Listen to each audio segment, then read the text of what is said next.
Hello everyone, circle of education welcomes you. English literature writer series में हम William Shakespeare को कर रहे हैं, जिसमें हम उनकी फेमस ट्रेजेडी किंग लियर को स्टार्ट कर चुके हैं। किंग लियर की लास्ट वीडियो में हमने किंग लियर की समरी और एग्ज़ाम से रिलेटेड इंपॉर्टेंट पॉइंट्स बहुत ही डिटेल में डिस्कस किए हैं।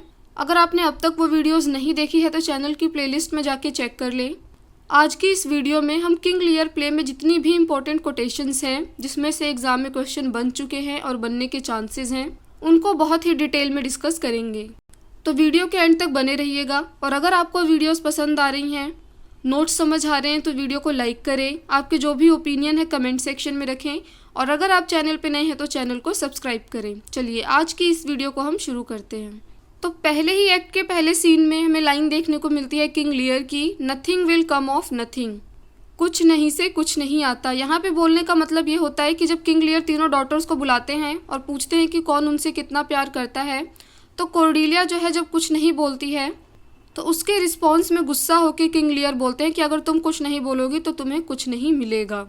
अगर आपने समरी वाली वीडियो देखी है तो ये कोटेशंस आपको बहुत ही आराम से समझ आ जाएंगी। फिर कॉर्डेलिया अपने फादर से बोलती है, I love your majesty according to my bond, no more nor less. वो बोलती है अपने फादर किंग लियर से कि मैं आपको उतना ही प्यार करती हूँ जितना कि एक डॉटर को अपने फादर से करना चाहिए, जितना इस रिश्ते में होना चाहिए, ना उससे ज़्यादा ना उससे कम। ये कॉर्डेलिया का बहुत ही ऑनेस्ट आंसर होता है। वो बिल्कुल भी चापलूसी नहीं करती है, लेकिन किंग लियर जो है इस बात से बहुत ज़्यादा गुस्सा हो जाते हैं। नेक्स्ट है जब लियर रीगन से पूछते हैं कि वो उनसे कितना प्यार करती है, क्योंकि उसी के अकॉर्डिंग जो है वो किंगडम जो है वो डिवाइड होगा तीनों सिस्टर्स में। तो रीगन बोलती है, I am made of that self metal as my sister and prize me at her worth. कि मैं भी वैसे ही बनी हूँ, उसी मेटल से बनी हूँ जैसे मेरी सिस्टर। यहाँ पे जो सिस्टर है उसकी बात हो रही है जॉनरल की, जो सबसे बड़ी सिस्टर है, जो कि बहुत बढ़ाई चढ़ाई करके जा चुकी है और उसको अच्छा खासा जो है किंगडम का पोर्शन मिल चुका है। तो रीगन बोलती है कि जितना आपने उसको दिया है उतना ही मुझे देना है, क्योंकि मैं भी वैसे ही बनी हूँ जैसे मेरी सिस्टर बनी है। तो दोनों सिस्टर में हाफ हाफ किंगडम जो है वो डिवाइड हो जाता है और कॉर्डेलिया को जो है बैनिश कर देते हैं लियर। और साथ ही साथ लियर जो है वो कॉर्डेलिया को बोलते हैं कि अब तुम्हें कुछ भी नहीं मिलेगा। तो कॉर्डेलिया की शादी जो होती है वो होने वाली होती है ड्यूक ऑफ बरगंडी के साथ, लेकिन वो जो है इस बात पे अब मना कर देते हैं कि इसको अब कुछ नहीं मिलेगा तो मैं इससे शादी नहीं करूँगा। तो इस पे जो है किंग ऑफ फ्रांस क्या कहते हैं आइए देखते हैं। Love is not love when it is mingled with regards that stand aloof from the entire point. Will you have her? She is herself a dowry. वो बोलते हैं कि प्यार वो नहीं होता है जो कि मिंगल्ड हो, मिक्स हो रिगार्ड्स के साथ। And that stand aloof from the entire point. Will you have her? क्या तुम उसको रखोगे? She is herself a dowry. वो अपने आप में ही जो है वो डाउरी है, वो अपने आप में ही बहुत मूल्यवान है। लेकिन ड्यूक ऑफ बरगंडी जो है वो मना कर देते हैं और फाइनली कॉर्डेलिया की शादी होती है किंग ऑफ फ्रांस से। ये हमने स्टोरी में ऑलरेडी डिस्कस किया हुआ है। नेक्स्ट है कॉर्डेलिया की लाइन है, time shall unfold what blind cunning hides, who covers faults at last shame them derides. Cordelia बोलती है कि तो टाइम ही अनफोल्ड करेगा कि क्या छुपा हुआ है, और जो सबकी गलतियां छुपाता है एंड में जो है वो शर्म का पात्र बनता है। नेक्स्ट लाइन भी कॉर्डेलिया की ही है, जब उससे बार बार पूछा जाता है कि वो अपने फादर को कितना प्यार करती है, तो वो कुछ नहीं बोल पाती और खुद से ही बोलती है, खुद से ही बात करती है। असाइड बोलते हैं इसे लिटरेरी टर्म्स में, लव एंड बी साइलेंट, कि प्यार करो और चुप रहो। नेक्स्ट लाइन्स है, how sharper than a serpent's tooth it is to have a thankless child. ये किंग लियर्स की लाइन है कि एक जो सांप होता है ना, उस सांप के दांत से भी ज़्यादा जहरीला, ज़्यादा तीखा क्या होता है, एक थैंकलेस चाइल्ड का होना, एक ऐसे बच्चे का होना जो कि अपने पेरेंट्स का शुक्रिया अदा नहीं करता है, उनकी तरफ अपना ग्रेटिट्यूड शो नहीं करता है। आसान भाषा में कहें तो एक एहसान फरामोश बच्चे का होना जो है वो सांप के दांत से भी ज़्यादा नुकीला है, तीखा है। नेक्स्ट है, how far your eyes may pierce I can not tell, कि तुम्हारी आंखें कितनी दूर तक देख सकती हैं ये मैं नहीं जानता हूँ। Striving to better often we mar what's well, ये एल्बेनी की लाइन है। ड्यूक ऑफ एल्बेनी जो होते हैं जिनकी शादी जॉनरल से होती है। एल्बेनी जो होते हैं एक जेंटलमैन होते हैं और जॉनरल जो होती है बहुत ज़्यादा क्रूएल होती है। तो एल्बेनी जो है वो जॉनरल को समझाने के लिए बोलते हैं कि तुम कितना दूर देख सकती है ये तो मैं नहीं जानता हूँ, लेकिन कई बार ऐसा होता है कि बेटर के चक्कर में जो बेस्ट होता है हम उसको खो देते हैं, कि बेहतर के चक्कर में हम बेहतरीन खो देते हैं। देखिए कितनी अच्छी अच्छी लाइन शेक्सपियर ने उस टाइम पे लिखी हैं, जो आज के टाइम पे भी कितनी ज़्यादा रेलेवेंट है। नेक्स्ट है हैव मोर देन दाउ शोवेस्ट, कि जितना तुम दिखावा करते हो, जितना तुम्हें दिखाना है, तुम्हारे पास उससे ज़्यादा होना चाहिए, यानी जितना तुम पे है तुम उससे थोड़ा सा कम दिखाओ। स्पीक लेस देन दाउ नोवेस्ट, और जितना तुम जानते हो उससे थोड़ा कम ही बोलो, अपनी सारी नॉलेज जो है सामने नहीं रख देनी चाहिए। लैंड लेस देन दाउ ओवेस्ट, और जितना तुम्हारे पास हो वो सारा ही नहीं दे देना चाहिए, उससे कम देना चाहिए। ये जो होती है फूल की लाइन्स होती हैं। इस पूरे ही प्ले में फूल जो होता है ना, बहुत ही समझदारी की बातें करता हुआ हमें दिखता है। लियर जो है वो कॉर्डेलिया को बोलते हैं माई समटाइम्स डॉटर। ये अगर एग्जाम में आए कि माई समटाइम्स डॉटर लियर ने किसको बोला था, तो आपका आंसर होगा कॉर्डेलिया। चलिए नेक्स्ट कोटेशंस को देख लेते हैं। O let me not be mad sweet heaven, I would not be mad, keep me in temper, I would not be mad. ये लाइन से ही हमको पता चल रहा है कि किसकी लाइन्स होगी, अगर आपने स्टोरी बहुत अच्छे से सुनी है तो। ये लियर जब पागल होने वाला होता है, पागल हो चुका होता है, तो वो बोलता है कि late me not be mad, मुझे पागल मत होने दो। ओ स्वीट हेवन, मुझे पागल मत होने दो, मैं पागल नहीं होना चाहता, मुझे होश में रहने दो, मुझे टेम्पर में रहने दो, मेरा जो माइंड है उसको बैलेंस में रहने दो, मुझे पागल नहीं होना है। नेक्स्ट लाइन भी लियर की ही है। Allow not nature more than nature's need, man's life as cheap as beast. ये लाइन समझने के लिए हमें जो है स्टोरी का रेफरेंस लेना पड़ेगा कि जॉनरल जो होती है, जब वो अपने किंग लियर फादर से बोलती है कि आपको 100 फॉलोवर्स की, सर्वेंट्स की क्या ज़रूरत है, आप उसको कम कर लो। और फिर रीगन बोलती है कि कम क्या करना है, आपको क्या ही ज़रूरत है किसी भी सर्वेंट की, आप सबको ही जो है वो काम से हटा दो।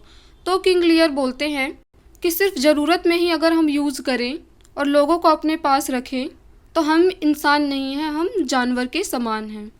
नेक्स्ट लाइन भी लियर की ही है, जो कि वो अपनी सेकंड डॉटर रीगन से बोलते हैं। Dear daughter I confess that I am old, age is unnecessary. Next line भी लियर की ही है। I am a man more sin against the sinning. ये एग्जाम में आ चुका है, स्टार मार्क कर लेना। यहाँ पे लियर बोलते हैं कि मैं उन पापियों से भी ज़्यादा पापी हूँ जो पाप करते हैं। नेक्स्ट लाइन भी किंग लियर की ही है। The art of our necessities is strange, कि जो हमारी ज़रूरतें होती हैं, जो हमारी आवश्यकताएं होती हैं ना, वो बहुत ही ज़्यादा अजीब होती हैं।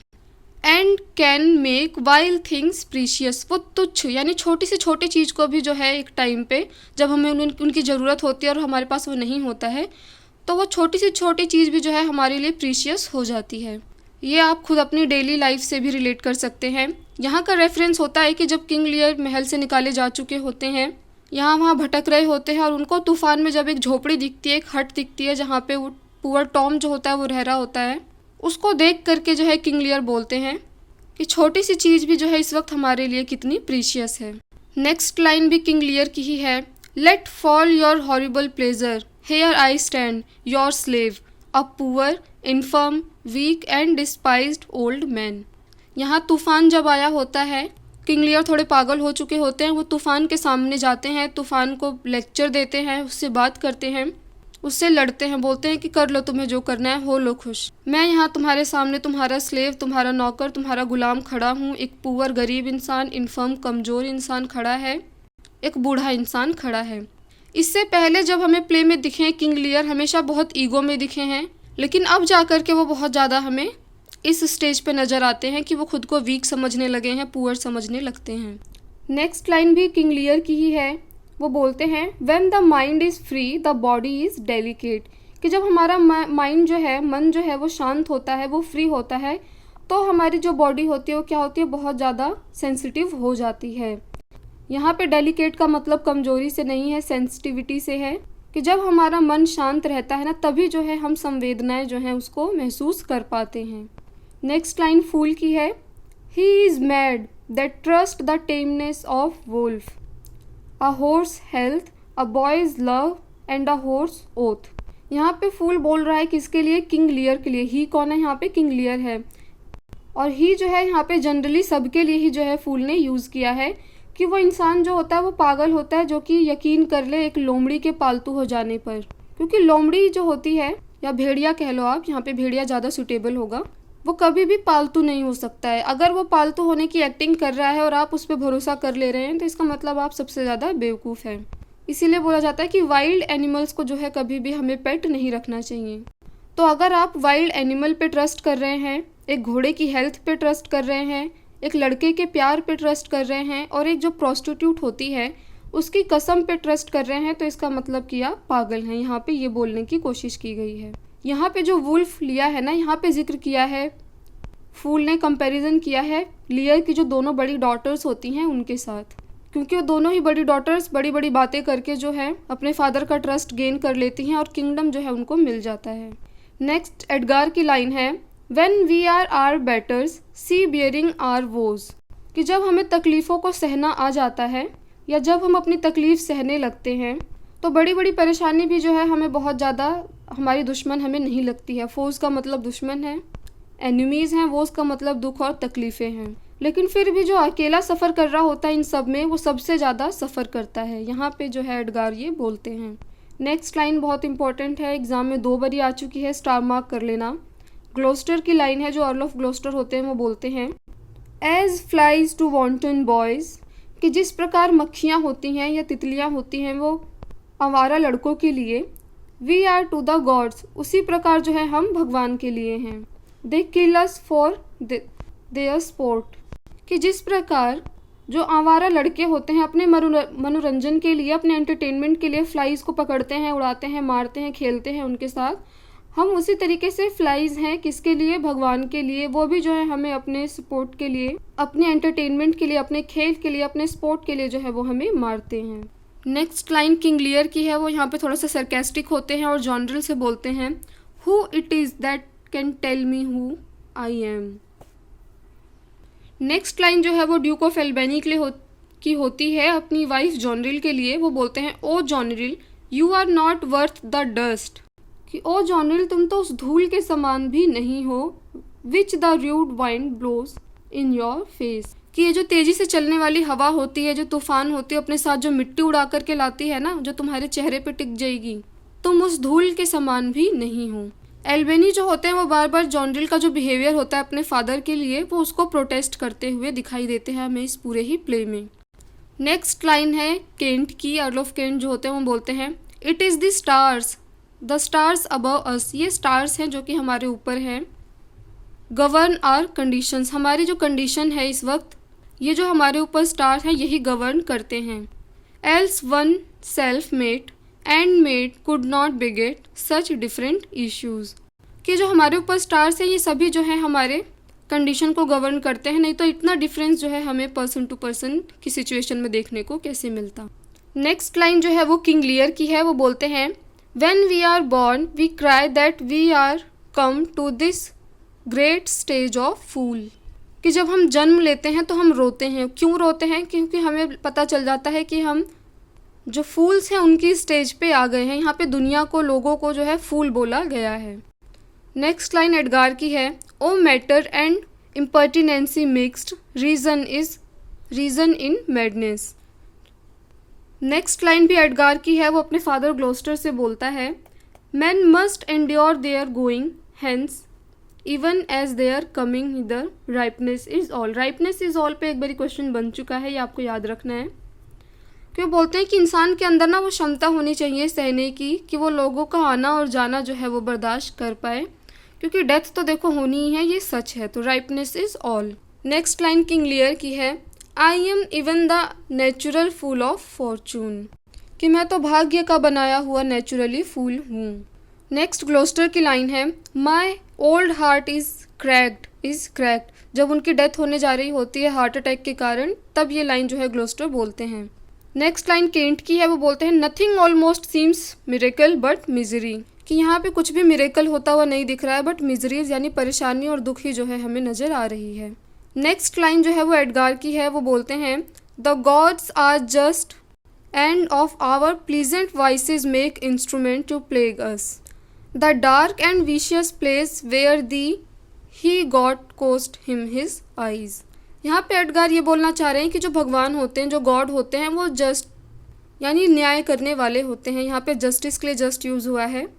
और जिन कामों को करके हमें खुशी मिलती है, जिन बुरे कामों को करके जो हमारे बुरे कर्म होते हैं, वाइसेस होते हैं, उनको ही भगवान क्या करते हैं, एक इंस्ट्रूमेंट की तरह यूज़ करते हैं, एक औजार बनाते हैं हमको ही नष्ट करने के लिए। और यहाँ पे ये बात कर रहे होते हैं अपने फादर ग्लॉस्टर की कि उसकी कीमत उनके फादर को कैसे चुकानी पड़ी अपनी दोनों आँखों को दे करके। नेक्स्ट लाइन देखते हैं, ये थोड़ी सी कंट्रोवर्शियल है, इसको अभी हम करेंगे, पहले लाइन देख लेते हैं। The weight of this sad time we must obey, कि ये जो बुरा टाइम चल रहा है ना, हमें इसके साथ ही चलना चाहिए। Speak what we feel not what we ought to say, हमें वो बोलना चाहिए जो हम फील कर रहे हैं, हमें वो नहीं बोलना चाहिए कि हमें क्या बोलना चाहिए। The oldest hath borne most, we that are young shall never see so much not live so long. तो शेक्सपियर के जो प्लेज क्वार्टो के फॉर्मेट में पब्लिश होते हैं 1608 में, उसमें जो है दिखाया गया है कि ये लाइंस जो है वो ड्यूक ऑफ एल्बेनी बोलते हैं। लेकिन जब शेक्सपियर का फर्स्ट फोलियो आता है 1623 में, तो उसमें चेंज हमें देखने को मिलता है और ये लाइन जो है वो एडगार बोलते हुए हमें उस प्ले में नज़र आते हैं। तो एग्ज़ाम में अगर क्वेश्चन आता है कि ये लाइंस किसने बोली है, तो आपका अब का आंसर जो होगा वो एडगार होगा। किसी किसी बुक में ये एल्बेनी दे रखा है, किसी में एडगार दे रखा है, और टीचर भी जो है इसको बहुत ज़्यादा कंफर्म करते नज़र नहीं आते हैं, इसलिए मैं यहाँ पे आपको ये क्लियरिटी दे रही हूँ। नेक्स्ट लाइन किंग लियर की है। O you are man of stones, had I your tongue and eyes, I would use them so that heaven vault crack, she has gone for ever. King Lear बोलते हैं कि तुम तो पत्थर के बने हुए हो, अगर मेरे पास तुम्हारी ज़ुबान और आँखें होती तो मैं उनको यूज़ करता, और जो हेवन का जो छत है ना वो भी टूट पड़ता है, और फिर वो बहुत ज़्यादा दुखी होते हैं। She has gone for ever. तो जब कॉर्डेलिया की डेथ हो जाती है ना, तब किंग लियर बहुत ज़्यादा गुस्सा होते हैं, बहुत परेशान होते हैं, दुखी होते हैं। तब ये लाइन जो है वो बोलते हैं कि बताओ कि वो अब जा चुकी है, उसने कभी कुछ गलत नहीं किया था, वो जा चुकी है, और तुम जो है वो पत्थर के हो। कहीं ना कहीं जो है किंग लियर के मन में गिल्ट रहता है कि कॉर्डेलिया तो कहीं से भी गलत नहीं होती है, उसको जो है वो बेवजह की सज़ा मिलती है, इसलिए वो सब पे जो है गुस्सा उतारते हैं और खुद से भी बहुत ज़्यादा गुस्सा रहते हैं। नेक्स्ट लाइन भी लियर की ही है, वो बोलते हैं एंड माई पुअर फूल। यहाँ पे फूल जो है वो कॉर्डेलिया को बोला गया है। वो फूल इसलिए बोल रहे हैं क्योंकि लियर उसको बैनिश कर देते हैं, कुछ भी नहीं देते, लेकिन उसके बावजूद वो अपने फादर का सपोर्ट करती है और इसकी वजह से वो मारी जाती है। तो वो बोलते हैं and my poor fool is hanged. तो इस प्ले में किसको किसको फूल बोला गया है, एक तो कॉर्डेलिया को बोला है, एक किंग लियर ने खुद को बोला है, और एक जो है वो ऑलरेडी फूल का कैरेक्टर प्ले करता है, जो कि फूल एक्चुअल में होता नहीं है। चलिए नेक्स्ट लाइन देखते हैं। No no no life, why should a dog, a horse, a rat have life and thou no breath at all. ये भी यहाँ पे कॉर्डेलिया के जाने का दुख मना रहे हैं और अभी भी बोलते हैं कि ऐसा क्यों है कि एक कुत्ता भी जिंदा है, इंसान जिंदा है, इवन चूहे तक जिंदा है, लेकिन तुम में जो है वो बिल्कुल भी जान नहीं है। एक फेमस लाइन है, रीगन बोलती है जेस्टर के लिए, जेस्टर जो फूल होता है, जो क्लाउन होता है, किंग को एंटरटेन करता है, उसके लिए बोलती है jester do often proves profits. क्योंकि जो जेस्टर होता है, जो फूल होता है, कई बार बहुत ज़्यादा समझदारी की बातें कर देता है और उसकी कई बातें जो हैं वो सच हो जाती हैं। तो ये थी इस प्ले से रिलेटेड सारी इंपॉर्टेंट कोटेशंस। उम्मीद है आपको सारी बहुत ही अच्छे से समझ आ गई होंगी। तो अगर आपको वीडियोस पसंद आ रही हैं, नोट समझ आ रहे हैं, तो वीडियो को लाइक करें। आपके जो भी ओपिनियन है कमेंट सेक्शन में रखें, और अगर आप चैनल पे नए हैं तो चैनल को सब्सक्राइब करें। Thanks for watching this video.